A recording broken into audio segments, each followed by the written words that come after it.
By 2022, humanity's relentless exploitation of the Earth has led to catastrophic consequences. Overpopulation, global warming, and unchecked pollution have caused ecocide, decimating natural ecosystems. The planet's atmosphere is so degraded that nearly all wildlife has vanished, leaving humanity struggling to survive on the brink of collapse. Life has become a harsh and unforgiving battle for survival, with sharp divisions between the elite and the masses. The privileged few live in fortified communities, protected by armed guards and surrounded by luxurious amenities. These enclaves boast spacious apartments, clean water, and access to the rarest of resources, natural food. Their homes are fortified with advanced security systems, moats, and bodyguards. In this dystopian world, women known as furniture are treated as property and pass between apartment owners, stripped of all human rights. Meanwhile, the rest of the population endures dire conditions. Food is scarce, and most people rely on preserved products manufactured by the corporate giant Soylent. Their newest creation, Soylent Green, is marketed as a groundbreaking solution to feed the masses made from plankton. However, production is woefully insufficient to meet demand, leaving many to starve. New York police detective Frank Thorne shares a small apartment with Solomon Sol Roth, a brilliant but aging former professor and police researcher. Sol possesses an extraordinary memory and has preserved a valuable reference library to assist Thorne in his investigations. As their day begins, Thorne discusses a recent murder case with Sol. Sol grumbles about being overworked, remarking that his notes are not a congressional archive. Their conversation is interrupted by a power outage, a common occurrence in this decaying world. Sol laments the bygone days when electricity was reliable, food was real, and nature thrived. Now, humanity's greed has left the planet dying. To generate power for their apartment, Sol pedals a bicycle-powered generator while Thorne heads out to work. As he descends the stairs, he steps over the bodies of homeless people sleeping on the building's staircase. The streets are no better, clogged with rusting, abandoned cars that have become homes for the destitute or meeting spots for criminals. In one of these cars, a young man named Gilbert receives a metal bar and instructions for a job from a shadowy figure in the criminal underworld. In a luxurious apartment owned by wealthy industrialist William Simonson, his companion Shirley enjoys a game on a high-tech device Simonson gifted her. She beams with satisfaction after a successful move, thanking Simonson warmly. Their moment of calm is interrupted by the arrival of Fielding, Simonson's security guard, who reminds Shirley it's time to leave. The couple heads to an exclusive store, where they purchase exorbitantly priced goods, including a rare and unattainable delicacy for the masses, a beef tenderloin. While Simonson and Shirley are out, Gilbert infiltrates the heavily guarded residential complex, using the metal bar to climb to Simonson's apartment. When Simonson returns, he is remarkably calm upon seeing the intruder. Rather than call for help or attempt to escape, he listens as Gilbert explains that Simonson's silence can no longer be trusted by those he once worked with. Simonson acknowledges this without resistance, agreeing that what is about to happen is necessary for the greater good. Gilbert then raises the metal bar and strikes Simonson, killing him. Hours later, Thorne arrives at the crime scene to investigate. The apartment's caretaker claims the surveillance cameras were malfunctioning and escorts Thorne inside. There, Thorne meets Shirley, but he largely ignores her, focusing on examining Simonson's lifeless body and searching the apartment for clues. In this lavish setting, Thorne encounters luxuries he's never seen before, including whiskey, beef, and other rare items. He indulges briefly, savoring a taste of a life he'll never have. As Thorne washes his hands in clean, warm water, Fielding recounts the shopping trip with Simonson. Meanwhile, Thorne discreetly collects toiletries, food, and other valuables into a bag. Shirley is visibly shaken, blaming herself for Simonson's death and believing she might have saved him if she hadn't left the apartment.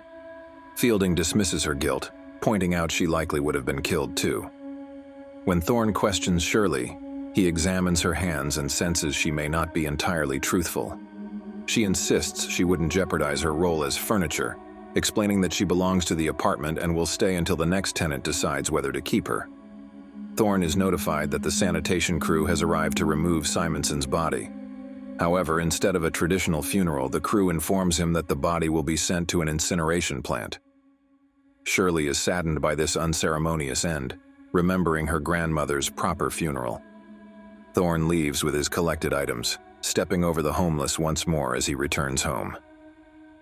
Back at the apartment, Thorne surprises Saul with a rare gift: clean paper, soap, and pencils. Saul is overjoyed, especially at the sight of vegetables and meat, which bring him to tears. As the two friends share a meal prepared by Saul, Thorne presents a classified Soylent report he found in Simonson's apartment. The report, related to oceanography, hints at troubling secrets. The next day, Thorne reports to work, where his boss, Lieutenant Hatcher, expresses frustration over the lack of progress in the Simonson case.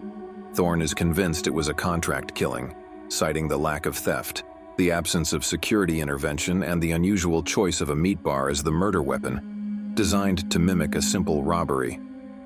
Determined to uncover the truth, Thorne begins investigating Fielding, Simonson's bodyguard. Thorne tracks Fielding to the apartment of his girlfriend, Marta. While searching the place, Thorne notices a spoon stained with strawberry jam, a luxury item far beyond what Fielding or Marta could afford. This discovery deepens his suspicions about Fielding's involvement in the crime. Later that evening, Thorne sits down to another rare meal prepared by Sewell, made from the items he brought home from Simonson's apartment. The flavors stir long-forgotten memories of real food. As they eat, Sewell delves into the Soylent report and Simonson's background. He uncovers that Simonson and his longtime partner, Governor Santini, were instrumental in creating the Soylent Corporation. Their project became immensely profitable, but its implications in Simonson's murder hint at a dark and dangerous truth yet to be revealed. Thorne walked briskly to the phone booth on the corner, dialing the lieutenant to report what he had uncovered. He was unaware, however, that the person who had handed Gilbert the meat bar was sitting in the lieutenant's office at that very moment. Meanwhile, a lively party unfolded at Simonson's apartment, organized by Shirley. When Thorne arrived, he demanded answers from Shirley, but she admitted Simonson had confided little to her. She did, however, know Santini. Simonson had introduced them. She added that in recent months, Simonson had been acting unusually paranoid, even attending church, something he had never done before. The conversation moved to the bedroom, but their privacy was interrupted when the building manager stormed into the hall, rudely berating the women. Thorne intervened, declaring he had asked them to gather for questioning. Reluctantly, the manager backed off, though the commotion caused the women to leave in frustration. Left alone, Shirley invited Thorne to stay the night, offering a real bath and breakfast in the morning. She confessed she felt happy with him, unlike the others who ignored her opinions. Thorne agreed, and the two enjoyed luxuries unavailable to most, sharing a shower and brief respite from the grim realities of their world. The next morning, Thorne visited the church Simonson had attended. On the porch, he stumbled upon a heartbreaking sight: a dead woman with her child tied to her wrist. Realizing the woman could no longer care for the girl, Thorne carried the child inside. But the church was overflowing with desperate, sick, and hungry people. He found the priest to whom Simonson had confessed and tried questioning him. Overwhelmed by his duties, the priest could only recall that Simonson's confession had deeply disturbed him. Under pressure, he admitted it was monstrous and that the truth was slowly killing him. Frustrated, Thorne returned to his lieutenant, who informed him the Simonson case was officially closed as a mere robbery. He was ordered to rewrite his report, but Thorne refused, sensing a deeper conspiracy. For his insubordination, the lieutenant reassigned him to street patrol. Meanwhile, Governor Santini learned about Thorne's persistence and visit to the priest. Alarmed, he ordered Thorne's elimination. While Thorne patrolled near the Soylent distribution center, chaos erupted as the supply ran out, inciting a riot. Police attempted to control the situation, but the crowd grew violent. Amid the unrest, an assassin sent to kill Thorne closed in. A woman standing beside Thorne was fatally shot, further inflaming the mob. The assassin, injuring several rioters and wounding Thorne in the leg, tried to escape. In the struggle, Thorne pushed him into the scoop of a machine collecting rioters, killing him instantly and ending any chance of extracting answers. Determined to uncover the truth, Thorne suspected Fielding's involvement in the conspiracy. He set a trap in Marta's apartment, Fielding's girlfriend. When Fielding arrived, a brutal fight ensued. Thorne accused him of murdering Simonson and implicating the Soylent Corporation in the attacks against him. Before letting Fielding go, Thorne issued a dire warning to stay away or face severe consequences. Afterward, Thorne sought refuge with Shirley, who tended to his injuries. Meanwhile, Solomon brought an oceanic report to a group of scientists calling themselves the Investigators Bureau.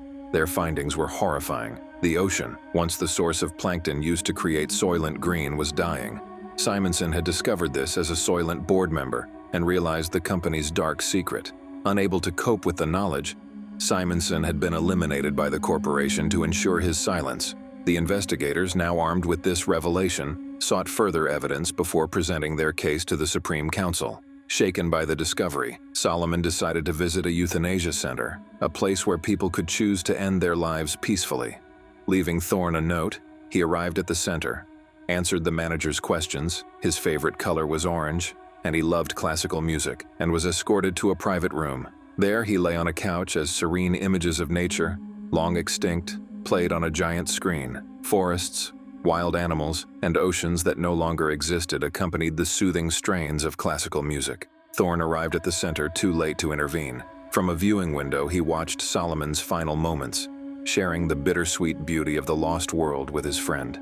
Before dying, Solomon revealed Soylent Green's horrifying secret and begged Thorne to expose the truth. Determined, Thorne followed the stretcher carrying Solomon's body, sneaking aboard a truck that transported it to a processing plant. At the plant, Thorne witnessed the unthinkable. Bodies were unloaded, processed, and turned into Soylent Green. Guards spotted him, forcing him to flee. In the ensuing chaos, he killed several guards before escaping back to the city. Desperate, he tried contacting his superiors, but the lines were tied up. He called Shirley, urging her to stay with her new tenant and live as best she could. Finally, he reached the lieutenant, but before Thorne could explain, corporate assassins led by Fielding ambushed him. Thorne fought back and fled to the church, bleeding and exhausted. Fielding pursued him, following a trail of blood. Inside, as frightened people stirred, Thorne launched a surprise attack, and a vicious fight broke out. Using a knife from the floor, Thorne killed Fielding just as the lieutenant arrived. In his dying moments, Thorne revealed everything to the lieutenant. He pleaded with him to inform the Bureau about the dying oceans and the truth behind Soylent Green. It wasn't made from plankton, it was made from human bodies. The corporation was breeding people like livestock for food. As paramedics took Thorne away, he continued shouting the truth, urging the lieutenant to expose the corporation and stop the horrors. This is where the story ends. To continue enjoying nice stories, click on the recommendations on the right next. Subscribe to return for future videos. Grab your popcorn, enjoy yourself, and see you soon, my friend.